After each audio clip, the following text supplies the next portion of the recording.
Israel ഇപ്പോൾ പ്രധാനമായും തിരയുന്നത് ഗാസയിലെ വെടിനിർത്തൽ കരാറിൽ നിന്ന് പിന്മാറുവാനുള്ള വഴികളാണ്.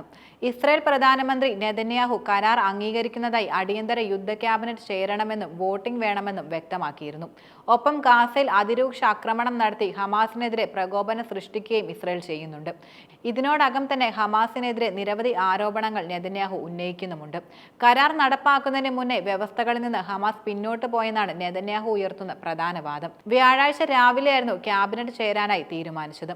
പക്ഷേ അത് നടന്നില്ല. ഹമാസ് ധാരണകളിൽ നിന്ന് പിന്നോട്ട് പോയിരുന്നു. കൂടാതെ അവസാന നിമിഷം പ്രതിസന്ധി സൃഷ്ടിക്കുകയും കരാറിനെ തടയുകയുമാണ് ചെയ്തത്. കരാറിലെ എല്ലാ കാര്യങ്ങളും ഹമാസ് അംഗീകരിച്ചതായി മധ്യസ്ഥർ ഇസ്രയേലിനെ അംഗീകരിക്കുന്ന സമയം വരെ മന്ത്രിസഭ ചേരില്ലെന്നായിരുന്നു നെതന്യാഹുവിന്റെ ഓഫീസ് വ്യക്തമാക്കിയത്. ഈ സാഹചര്യത്തിൽ US state secretary Antony Blinken നടത്തിയ പ്രസ്താവനയും ഏറെ ചർച്ചകൾക്ക് വഴിവെച്ചിരുന്നു.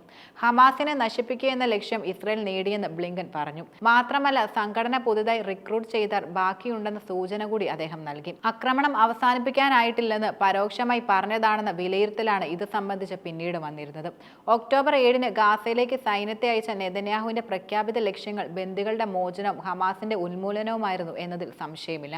ഒരു അഭിമുഖത്തിൽ ഹമാസിനെ നശിപ്പിക്കാതെ വെടിനിർത്തൽ കരാറിനില്ലെന്ന് നെതന്യാഹു തന്നെ തുറന്നു പറഞ്ഞിട്ടുണ്ട്. ഇസ്മായിൽ ഹനിയയും യഹ്യ സിൻവറും അടക്കമുള്ള ഹമാസിന്റെ മുതിർന്ന നേതാക്കളെ ഇല്ലാതാക്കാൻ ഇസ്രയേലിന് കഴിഞ്ഞിട്ടുണ്ട്.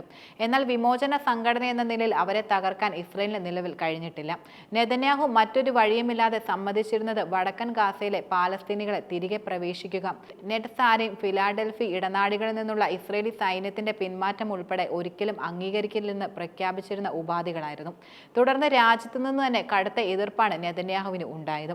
ഇത്രയും നാളും കൂടെയുണ്ടായിരുന്ന തീവ്ര വലതുപക്ഷ നേതാക്കളും അദ്ദേഹത്തിന് എതിരായി മാറി. ഇതുവരെ പിന്തുണച്ചവർ എതിർപക്ഷത്തേക്ക് മാറുമ്പോൾ ഇനിയുള്ള നാളുകൾ നെതന്യാഹുവിന്റെ രാഷ്ട്രീയ ജീവിതത്തിനും യഥാർത്ഥത്തിൽ അത്ര സുഖകരമായിരിക്കില്ല എന്നതിൽ ഒരു സംശയവും വേണ്ട. ഈ വസ്തുതകളെല്ലാം തിരിച്ചറിഞ്ഞതുകൊണ്ടാകാം നിലവിലെ പിന്മാറ്റമെന്നാണ് വിലയിരുത്തപ്പെടുന്നത്. കരാർ പാലിക്കാൻ തങ്ങൾ പ്രതിജ്ഞാബദ്ധമാണെന്നും ഹമാസ് വിശദീകരിച്ചിട്ടുണ്ട്.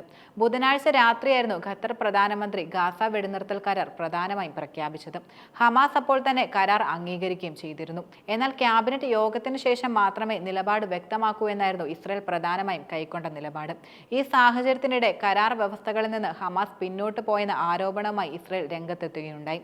ചുരുക്കത്തിൽ യുദ്ധ ക്യാബിനറ്റ് അനിശ്ചിതമായി നീളുന്ന സാഹചര്യത്തിൽ വെടിനിർത്തൽ കരാറിന്റെ ഭാവിയും വളരെയധികം ആശങ്കയിലാണ് നിലനിൽക്കുന്നത്. വെടിനിർത്തൽ പ്രഖ്യാപിച്ചിട്ടും ആക്രമണം തുടർന്നതോടെ 84-ലധികം പേരോളമാണ് ഗാസയിൽ 24 മണിക്കൂറിനിടെ കൊല്ലപ്പെട്ടിരിക്കുന്നത്.